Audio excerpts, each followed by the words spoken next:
Catherine, on the red carpet, close to the red carpet at the summit venue. What's also, I think, striking about this is Emmanuel Macron in a buoyant mood. He kind of between a rock and a hard place when it came to trying to get a sense across that you couldn't just cancel this debt. We heard Thomas making the point there.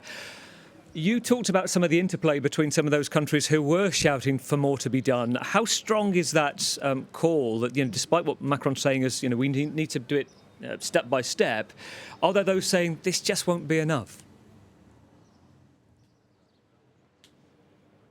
I think we lost Catherine for a second. Catherine Norris, Trent, our correspondent, close to the red carpet. I was just asking you, that was Emmanuel Macron's vision, saying how the summit went. Do you think there'll be those that you've seen at the summit, African leaders, others saying that this still doesn't go anywhere near enough? For sure. I think there are going to be people here who want a radical transformation of the international monetary financial system. They want a whole-scale transformation, that they won't get that straight away because these things take some time. We've heard calls for everything to be overhauled, and then we heard Emmanuel Macron very interestingly in his open remarks yesterday saying that, look, perhaps we wouldn't get a full transformation, but it was, this was getting the ball rolling. I'm sure there are some here who think that hasn't gone far enough. And as we were saying earlier with the president of Chad, after one of these round tables, picking up the microphone again and calling for the debt to be unilaterally cancelled.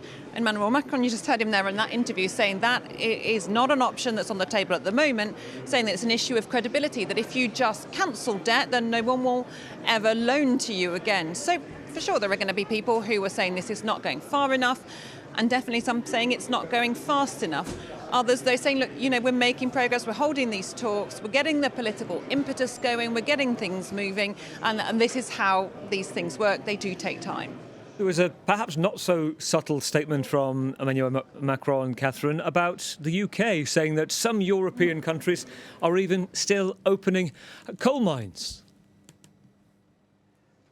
Absolutely, a little dig at the neighbour, and that raised a lot of eyebrows in the UK as well, didn't it? So while you've got disagreements here at this summit, of course we've got disagreements between Western nations on the way forward there. I remember going back to the Trump years in the US, there he was all talking about getting coal going again and getting the coal mining regions of the US going. So there are disagreements here. There are inconsistencies, of course, between Western nations, and those are things that Emmanuel Macron does not shy away from talking about either. You've described yourself, I think, as a centrist in the past, but your organisation is pretty multi-platform in terms of politics. Was there anything from that interview you thought you disagreed with from Emmanuel Macron is not the right vision?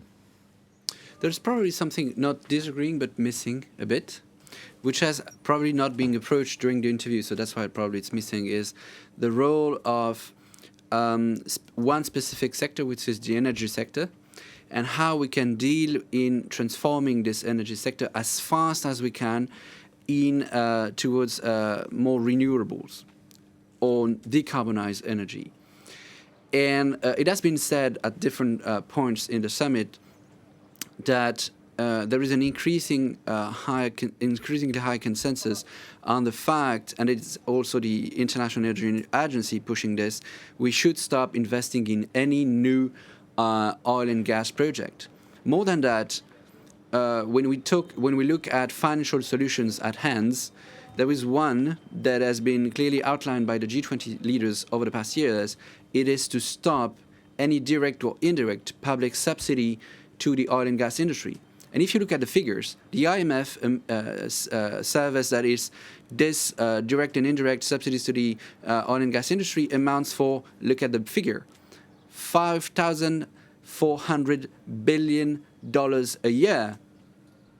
And if you look at the figures I've said about the SDG stimulus I just mentioned, which is about 500 billion a year, you can see the difference. It's 10 times higher. So if you just not only private money but also public money flow it into the right direction, then you would change the course of history. And to me, this is probably what has not been highlighted enough for this specific industry. You ask whether there is a good headline to remember.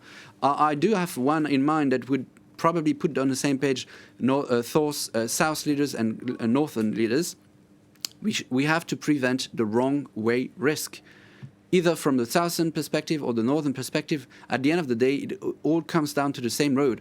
We are in the wrong way, and this is about changing the course of history. This is another option that was on the table, and I do hope, because the Y20 has been calling for that solution for long years, it should be taken into account.